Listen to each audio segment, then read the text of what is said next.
We're back now at 7:41 with the lone survivor of last month's horrific shooting that unfolded on live television in Virginia.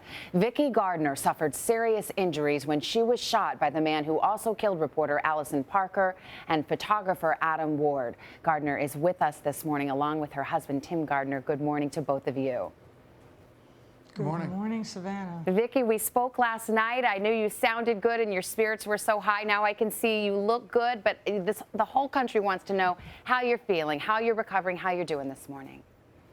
Well, it's a day-by-day recovery, and hard to know what to expect as each day goes by, but I am feeling better. And, you know, when you combine up the physical and the mental, I feel like I am the poster child for recovery, so I'm feeling good. Well, you look like the poster child for recovery and resilience for sure. You know, Vicki, normally if I talk to somebody who's been through something like this, I think I can't imagine what it must have been like. But unfortunately, in this case, so many people, including your husband, saw this unfold on television. I know that you decided to watch that video. Why was that important to you? Yes.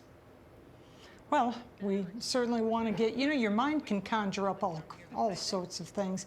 And I wanted to make sure that what my mind is thinking, reality kind of match up. I think it's very important. This is not something you can suppress. You just really need to face it and piece together those pieces of the puzzle. I think it's helpful for everybody. Vicki, I know you remember every single thing about those moments. Take me back to that time. What was going through your mind? How did you survive?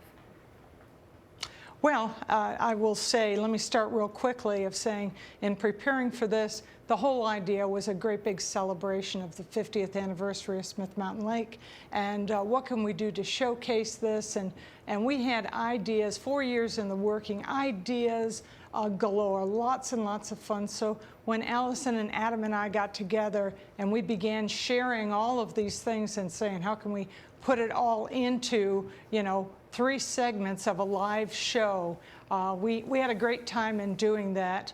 And so, you know, it unfolded as meeting with them and showing them all of our materials and you know, how can we best portray. Adam was such a pro at finding the very best angles and working off of Allison of how can we say this in the very best way. And so we did the very first segment there at the visitor center. It was myself and Adam and Allison. And then in the second segment, it was, you know, which was probably 30 minutes later, we had another person, a marketing person, Jerry Hale, who came in to help us out with that and describe yet another aspect of what's happening or what will be happening for the next year. And so he did just a remarkable job. Thankfully, Jerry stepped away and said, I've got a lot of other meetings. And so I thank goodness that he left. The third segment was to be done outside as the sun was coming up, overlooking Smith Mountain Lake. The office and visitor center is right there on the water, so what a perfect setting for us to go ahead and do this third section. And so we set up. We're trying to create everything, trying to be focused on the camera, focused on Allison standing next to me, and then probably the part that everybody has heard over and over again, but it really was, it was surreal, is that we saw movement behind us. I saw movement behind us of somebody coming up, not knowing what their purpose was, not knowing if it was a maintenance person looking for answers, not, you know, just not understanding.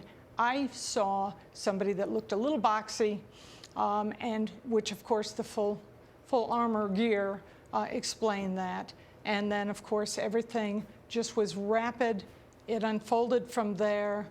His arm went up, and so unexpected.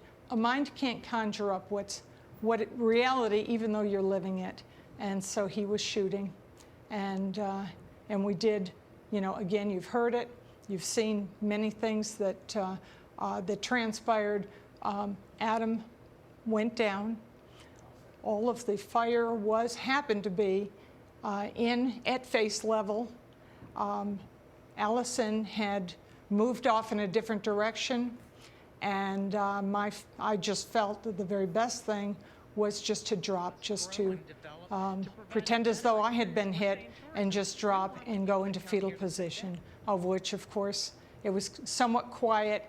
He did whatever it was that he did that I couldn't see because of my position, and then he came back just, I guess, to be sure, and shot me in the back. And then, you know, from that point, there was a lot of things, a lot more than I can explain at this point. But rescue came in, you know, everything that anybody could possibly do to take this tragedy and turn it into the very best scenario that they could, they did. What with our rescue team, with our police, with everyone. Well, Vicki, as you said at the beginning, you are the absolute picture of resilience and recovery. You managed to survive in an unthinkable situation. Tim, I know, was so happy to talk to you. You spoke to him and the ambulance on the way to the hospital. We're so happy to see you, see what good condition you're in, and I know how much you feel passion for that community, and we think you're the best advertisement for that town of Smith Mountain Lake. Thank you for your time this morning. We really appreciate it.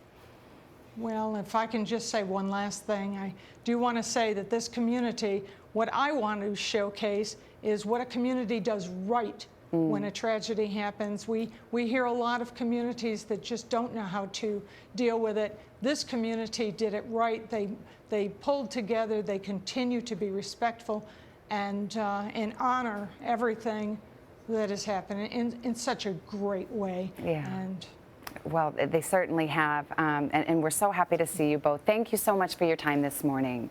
Hello, Today fans. Thanks for checking out our YouTube channel. Subscribe by clicking that button down there and click on any of the videos over here to watch the latest interviews, show highlights, and digital exclusives.